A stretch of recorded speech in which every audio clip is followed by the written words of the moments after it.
దేవుడు చేసే కార్యాలు ఎప్పుడు అద్భుతంగానే ఉంటాయి. మీరెప్పుడైనా ఒక సామాన్యమైన రైతు బిడ్డ ప్రపంచంలోనే అత్యధికమైన ప్రజలకు సువార్త చేస్తాడు అని అనుకున్నారా? పెద్దగా డిగ్రీలు లేని వ్యక్తి అమెరికా ప్రెసిడెంట్లకే సలహాదారుడిగా వ్యవహరిస్తాడు అని ఊహించగలరా? బాగా బిడియం ఉన్న ఒక వ్యక్తి దేవుని గురించి ప్రకటిస్తే మద్యం అమ్మకాలు 90% పడిపోయి విడాకుల కేసులు కనుమరుగయ్యి కుటుంబాలు కట్టబడతాయి అని ఆలోచించగలరా? అయితే ఇవన్నీ దేవుడు ఒక సామాన్యమైన వ్యక్తిని అసాధారణంగా వాడుకుని చేసి చూపించాడు. ఆయనే బిల్లీ గ్రాహం.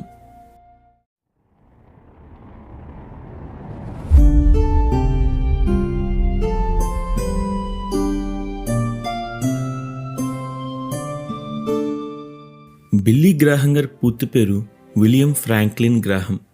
ఈయన 1918 నవంబర్ 7న అమెరికా దేశంలో చార్లెట్ అనే ప్రాంతంలో జన్మించారు. ఈయన తండ్రి ఫ్రాంక్లిన్ గ్రాహం గారు 200 ఎకరాల భూమి గల ఒక రైతు. తల్లి మార్ గ్రాహం. వీరిద్దరూ చాలా భక్తి గలవారు. బిల్లీ చిన్నప్పుడు చర్చికి క్రమంగా వెళ్తూ దేవుని యందు బాగానే భక్తి చేసేవాడు. అలాగే అల్లరి బాగా చేసేవాడు. తన టీనేజ్కి వచ్చేసరికి చర్చికి వెళ్ళడం తగ్గించాడు. అలాగే బేస్బాల్ ఆటలో మంచి ప్రావీణ్యం సంపాదించాడు. ఈ సమయంలో బిల్లీ తన తండ్రి పశువులను మేపుటకు, బేస్బాల్ ఆడుటకు మాత్రమే ఎక్కువ ఆసక్తి చూపించేవాడు. దేవుని యందు భక్తి దాదాపు శూన్యం అయ్యింది. ఇదే సమయంలో బిల్లీ గారి తండ్రికి తీవ్ర అనారోగ్యం వచ్చింది. దాదాపు మంచానికి పరిమితం అయ్యి ప్రాణాపాయ స్థితిలో ఉన్న అతన్ని బిల్లీ తల్లి యొక్క ప్రార్థన పూర్వస్థితికి తీసుకుని వచ్చింది. తన కళ్ళ ముందే దేవుడు చేసిన ఈ అద్భుతం చూసిన బిల్లీ దేవుని యందు నమ్మిక ఉంచడం మొదలుపెట్టాడు. బైబిల్ చదవడం, ప్రార్థన చేయడం ప్రారంభించాడు. ఇలా తన 15 సంవత్సరాల వయసులో బిల్లీ దేవుని యందు భయభక్తులు నిలపడం ప్రారంభించాడు. ఇలా జరుగుతుండగా 1935 సంవత్సరంలో బిల్లీ గ్రాహం గారి ఊరికి మొర్దెకాయ్ హామ్ అనే దైవజనుడు వచ్చాడు. ఇతని గురించి అతని తండ్రి చాలా గొప్పగా బిల్లీకి చెప్పాడు. అయినా సరే బిల్లీకి అతని కూటములకు వెళ్ళే ఆసక్తి లేదు. కానీ ఒకరోజు బిల్లీ స్నేహితుడు అతనిని ఆ కూటాలకు రమ్మని ఆహ్వానించాడు. దానికి బిల్లీ, నాకు ఈ పశువులను మేపుటకు, బేస్బాల్ ఆడుటకే సమయం లేదు అని చెప్పాడు.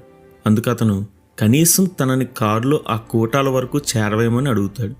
కారు నడపడంలో బాగా ఆసక్తి ఉన్న బిల్లీ తన స్నేహితులను దింపడానికి ఆ కూటాలకు వెళ్తాడు.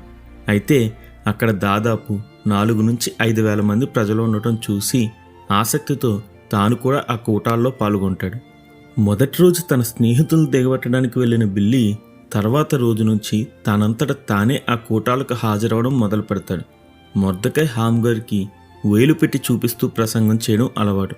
అతను అలా ప్రసంగం చేస్తుండగా బిల్లీ తననే అంటున్నారు అనుకుని తన ముందున్న వారి టోపీలు వెనకాల దాక్కుని కూర్చునేవాడు.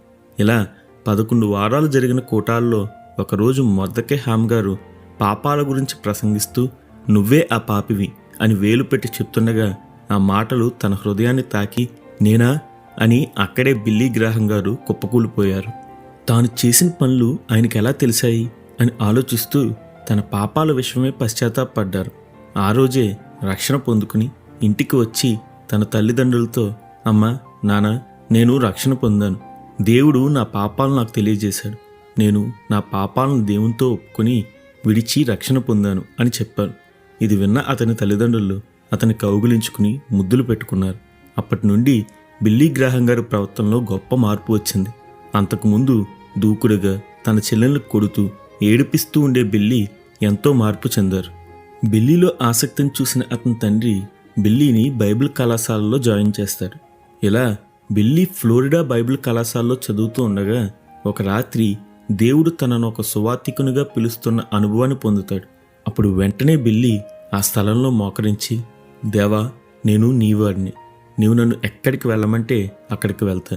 నీవు నన్ను ఏమి చేయమంటే అది చేస్తా అని తీర్మాన ప్రార్థన చేశాడు. ఇలా 3.5 సంవత్సరాల కళాశాల సమయంలో బిల్లీ ప్రసంగాలు ప్రిపేర్ చేసుకుంటూ అడవులకు వెళ్ళి ఏకాంతంగా బోధించడానికి సంసిద్ధుడు అయ్యేవాడు. కాలేజీ ఫీజుల కోసం ఖాళీ సమయాలలో ప్రతిరోజు బ్రష్లు అమ్ముకుంటూ సువార్త చేసేవాడు. బిల్లీ మొదటిసారిగా తన సాక్ష్యాన్ని ఒక సండే స్కూల్లో చెప్పాడు. దీన్ని చెప్పడానికి బిల్లీ చాలా తడబడ్డాడు. అలాగే అతని మొదటి ప్రసంగం 30 మంది ఉన్న ఒక సంఘంలో చేశాడు. తన ప్రిపేర్ అయిన 4 ప్రసంగాలు కలిపి చెప్పినా సరే అతని ప్రసంగం కేవలం 8 నిమిషాలకే పూర్తయింది. ఇలా ప్రతిసారి స్టేజ్ పైకి రాగానే బిల్లీ చాలా తడబాటుకు గురయ్యేవాడు. ఇలా ఉన్న సమయంలో బాగా ప్రార్థన, వాక్య ధ్యానం చేస్తూ 1937 సంవత్సరానికి తడబాటు లేని సంపూర్ణ ప్రసంగాలు చేయగలిగాడు. తాను సువార్త చేస్తూ ఆత్మల కొరకే భారంతో ప్రార్థిస్తూ ఉండే బిల్లీ ప్రార్థనకు చాలా ఎక్కువ సమయం ఇచ్చేవాడు. దీనివలన ప్రసంగం చేస్తూ స్టేజ్ పైనే నీరసం వచ్చేది. అయినా సరే ప్రార్థనా సమయాన్ని బిల్లీ ఎప్పుడూ తగ్గించలేదు. బిల్లీ గారు ఫ్లోరిడా బైబిల్ కళాశాలలో ఉండగానే రూత్ గ్రాహం గారిని కలుసుకున్నారు. ఈమె తల్లిదండ్రులు చైనా దేశానికి మిషనరీలు. చూసిన మొదట్లోనే దేవుడు తనకు సిద్ధపరిచిన స్త్రీ ఈమెనే అని బిల్లీ గారు విశ్వసించారు. 3 సంవత్సరాల పరిచయం తర్వాత దేవుని చిత్తంలో 1943 ఆగస్టు 13న బిల్లీ గారు రూత్ గారిని వివాహం చేసుకున్నారు. వీరికి తర్వాత కాలంలో 2 కుమారులు, 3 కుమార్తెలు జన్మించారు. బిల్లీ గారు రూత్ గారి గురించి ఆమె దేవుడు నాకు ఇచ్చిన ఒక గొప్ప క్రైస్తవ భార్య అని చెప్పారు. ఆమె నిరంతరం బిల్లీ గారి గురించి ప్రార్థిస్తూ ఆయనకు ఎంతో ఆదరణ, ప్రోత్సాహంగా ఉండేది. అలాగే ప్రతిసారి రూత్ గారు సువార్త కొరకై వెళ్ళిన బిల్లీ గారి కోసం 6 లేదా 7 నెలలు వేచి ఉండాల్సి వచ్చేది. అలాగే బిల్లీ గారు తాను తన పిల్లల ఆలనా పాలనా చూడలేకపోతున్నానని, వారి ఆనందంలో బాధల్లో పక్కన లేకపోతున్నా అని బాధపడుతూ ఉంటే దేవుని సేవ ఇంతకంటే ప్రాముఖ్యం అని ఆయనను ఓదార్చి రూత్ గారు ఎప్పుడూ ప్రోత్సాహపరిచేవారు. ఆ తర్వాత కాలంలో బిల్లీ గ్రాహం గారు యూత్ ఫర్ క్రైస్ట్ అనే సంస్థతో కలిసి ప్రపంచ దేశాలలో బహిరంగ సువార్త సభలు ఏర్పాటు చేశారు. ఇలాగే 1949 లాస్ ఏంజల్స్లో బిల్లీ గ్రాహం గారు సువార్త సభలు ఏర్పాటు చేశారు. ఇది 8 వారాల కొరకు ఒక టెంట్లో ఏర్పాటు చేసిన సువార్త సభ. 2 వారాలు జరిగిన తర్వాత జనం ఎవరూ రావడం లేదు అని ఆ సభ ముగించేద్దాం అని నిర్వాహకులు చెప్పిన మరుసటి రోజే ఆ స్థలం చుట్టూ 3 లక్షల కంటే ఎక్కువ జనం గుమికూడి ఉన్నారు. అన్ని రకాల మీడియా వారు వచ్చి చేరారు. అసలు విషయం ఏమిటి అని తెలుసుకున్న విలియం గ్రాహం గారు ఆశ్చర్యపోయారు. విలియం రెండాల్ఫ్ హర్స్ట్ అనే ఒక ప్రఖ్యాత వ్యక్తి తన రేడియో ప్రసంగాలలో బిల్లీ గ్రాహం గారి సువార్త సభను గూర్చి ప్రశంసించాడు. అసలు తనకు ఎవరో తెలియని వ్యక్తి తనకు ప్రచారం చేయడం బిల్లీని ఆశ్చర్యానికి గురిచేసింది. ఆయన దేవుడు చేసిన ఈ గొప్ప కార్యాన్ని బట్టి బిల్లీ గ్రాహం గారు దేవుణ్ణి ఎంతగానో కొనియాడారు. ఆ తర్వాత వెనుతిరగకుండా బిల్లీ గ్రాహం గారు దేవుని సేవల్లో ముందుకు కొనసాగారు. టీవీ, రేడియో వంటి ప్రసార సాధనాల ద్వారా దేవుని సువార్తను ప్రకటించడం దాదాపుగా బిల్లీ గ్రాహం గారే మొట్టమొదటిగా మొదలుపెట్టారు. తన సువార్త ద్వారా ఎందరో ప్రజల్ని దేవుని రక్షణలోకి నడిపించారు. ప్రసంగం తర్వాత రక్షణ తీర్మానానికై ప్రజల్ని స్టేజ్ దగ్గరకు రమ్మన్నప్పుడు లక్షలలో జనం రక్షణ పొందడం కల్లారా చూసి దేవుణ్ణి ఎంతగానో స్తుతించేవాడు. తన సువార్త అమెరికా దేశంలో ఎంత మార్పు తెచ్చింది అంటే 1953 సంవత్సరంలో ఆ దేశంలో మద్యం అమ్మకాలు 90% తగ్గిపోయాయి. విడాకుల కేసులు రావడం దాదాపుగా ఆగిపోయాయి. అంతేకాకుండా విడిపోయిన భార్యాభర్తలు తిరిగి కలుసుకున్నారు. బైబిల్ అమ్మకం 5 రెట్లు పెరిగింది. ఇలా ఒకసారి బిల్లీ గ్రాహం గారి స్వార్థ సభలకు లూయి జంపేరెన్ అనే ప్రముఖ ట్రాక్ స్టార్ వచ్చాడు. అతను 2వ ప్రపంచ యుద్ధంలో శత్రువుల చేతికి చిక్కి భయంకరంగా హింసింపబడ్డాడు. ఆ తర్వాత విడుదల పొందుకుని స్వదేశానికి వచ్చి అందరి దృష్టిలో గొప్ప హీరోగా ప్రశంసింపబడ్డాడు. కానీ శత్రు దేశంలో తాను పడ్డ బాధల కారణంగా అతను మద్యానికి బానిస అయిపోయాడు. కానీ ఒకరోజు ఆ సభలకు వచ్చిన లూయి జంపేరెన్ దేవుని వాక్యించే తాకబడి ఆ రాత్రి తన పాపాలను విడిచి దేవుని శాంతిని, ఆనందాన్ని పొందుకున్నాడు. ఇలా బిల్లీ గారి సువార్త సభలలో కోట్ల కొలది సాక్ష్యాలున్నాయి. బిల్లీ గ్రాహం గారు తన 50 సంవత్సరాల సువార్త పరిచర్యలో 6 ఖండాలలో 185 దేశాలు పర్యటించి 215 మిలియన్ల మందికి ముఖాముఖిగా సువార్త ప్రకటించారు. ఈయన దేశ అధినేతలకు నేరుగా సువార్త ప్రకటించాడు. 1956 సంవత్సరంలో భారత్కి వచ్చినప్పుడు జవహర్లాల్ నెహ్రూ గారికి కూడా సువార్త చేశారు. అమెరికా దేశంలో ప్రెసిడెంట్స్ అందరికీ సువార్త ప్రకటించి క్లిష్ట సమయంలో వారికి దేవుని ఆలోచన చెప్పే ప్రవక్తగా వ్యవహరించారు.